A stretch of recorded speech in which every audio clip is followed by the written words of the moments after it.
Nah, setelah beberapa minggu rilisnya Spider-Man No Way Home, pasti di antara kalian ada yang bertanya-tanya di timeline manakah Dr. Octopus, Electro, Green Goblin, dan musuh lainnya serta Spider-Man Andrew dan Tobey berasal.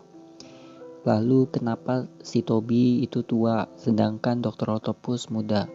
Di sini gue akan menjelaskan tentang itu berdasarkan teori setelah nonton film tersebut. Jadi tanpa basa-basi, ini dia bahas film Spider-Man No Way Home.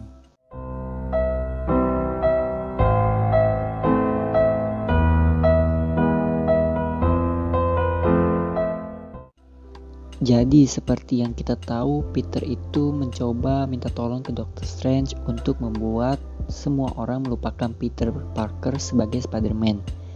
Tetapi karena dia banyak bacot saat Doctor Strange merapal mantra, jadilah sihirnya melakukan sebaliknya, yaitu mendatangkan semua orang yang tahu Peter Parker adalah Spider-Man. Inilah awal mula kenapa Dr. Octopus sampai Spider-Man versi Tobey itu muncul. Pertanyaannya, mereka saat pindah ke dunia MCU ini lagi ngapain? Kalau yang kita tahu, Venom kan lagi santai kan di kamarnya. Nah, ini gue bakal jelasin seperti itu satu-satu. Pembahasan pertama, yaitu Dr. Octopus. Dr. Octopus ini berasal dari timeline saat dia sudah membuat kekuatan matahari yang kedua kalinya, yang di tepi sungai. Nah, kenapa gue berasumsi di situ? Oke, pertama tempatnya dia membuat matahari itu di tengah sungai. Dan di Spider-Man No Way Home dia muncul dari bawah jembatan yang kebetulan bawahnya juga sungai. Kemudian Dr. Octopus ada mengatakan jika dia sedang mencekik Spider-Man dan tiba-tiba saja dia berpindah. Ini mereferensikan adegan saat Dr. Octopus mencekik Spider-Man dan di momen itu sudah tahu siapa itu Spider-Man. Karakter kedua yaitu Green Goblin. Nah, untuk Green Goblin sendiri sebenarnya tidak ada perkataan dia sedang apa saat akan berpindah universe, tapi dia muncul di jembatan berbarengan Dr. Octopus. Dan ini menurut gua dia sedang berantem sama Spider-Man di jembatan. Final battle-nya Spider-Man. Jadi bisa dibilang ini cocok karena dia muncul di jembatan. Kemudian si Electro sendiri sudah mengatakan kalau dia kelebihan muatan listrik dan mengikuti alur listrik yang mana dia malah ke universe-nya MCU. Ini menunjukkan saat akan terpental ke MCU, dia sedang berkelahi dengan Spider-Man Andrew, tepat di momen ini. Kemudian Lizard, di sini gue masih bingung saat dimana dia pindah. Asumsi gue, dia pindah saat sedang balik ke gorong-gorong setelah mengetahui identitasnya Spider-Man. Karena seperti yang dikatakan Doctor Strange, dia menemukan Lizard itu di gorong-gorong. Yang terakhir, Sandman. Untuk Sandman sendiri tidak ada momen yang tepat kapan dia pindah ke MCU.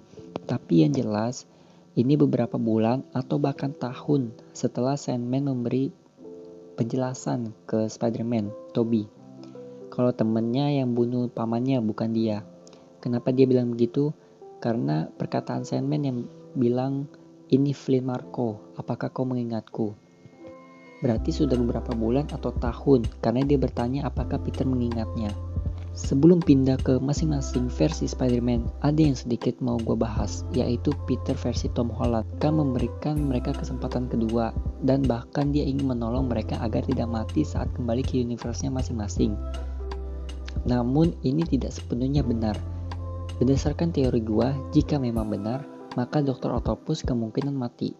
Kenapa? Jika kalian tahu, matahari buatan Dr. Octopus sudah tidak stabil, dia sendiri tidak bisa menghentikan itu, kecuali ditenggelamkan. Yang kemudian Dr. Octopus mengorbankan dirinya. Jika mereka kembali di momen saat mereka pergi, maka Dr. Octopus harus berkorban lagi, dan dia mati. Oke, sekarang kita bahas Spider-Man versi Andrew. Jadi gue gak tahu di momen apa dia pindah, tapi gue tahu kapan dia pindah. Jawabannya setelah kematian Gwen dan setelah melawan Rhino. Ini bisa dilihat saat Spider-Man Andrew curhat ke Spider-Man Tom Holland kalau dia kehilangan Gwen. Lalu dia ada bilang juga pernah melawan badak. Kalimat ini menunjukkan dia berasal dari timeline setelah Gwen mati dan setelah melawan Rhino. Terakhir yaitu Spider-Man versi Tobey. Untuk Tobey sendiri yang pasti dia berasal dari timeline setelah Spider-Man 3. Karena mukanya itu udah tua, apalagi dia bercerita kalau dia sedang di masa krisis dengan MJ, yang mana di akhir film Spider-Man 3 kita nggak lihat itu. Ini sekaligus penjelasan kenapa Tobey tua, tapi Dr. Octopus kelihatan muda. Ya karena mereka berada di timeline yang berbeda. Tobey berasal dari masa depan, sedangkan Dr. Octopus berada di masa lalu. Jadi itu saja penjelasan dari gua. Gua harap kalian suka konten gua. Bagi kalian yang mau memberikan saran konten atau kritikan, komen saja di kolom komentar. Terima kasih bagi yang sudah nonton, like, komen, dan subscribe. Gua Rakis, signing out.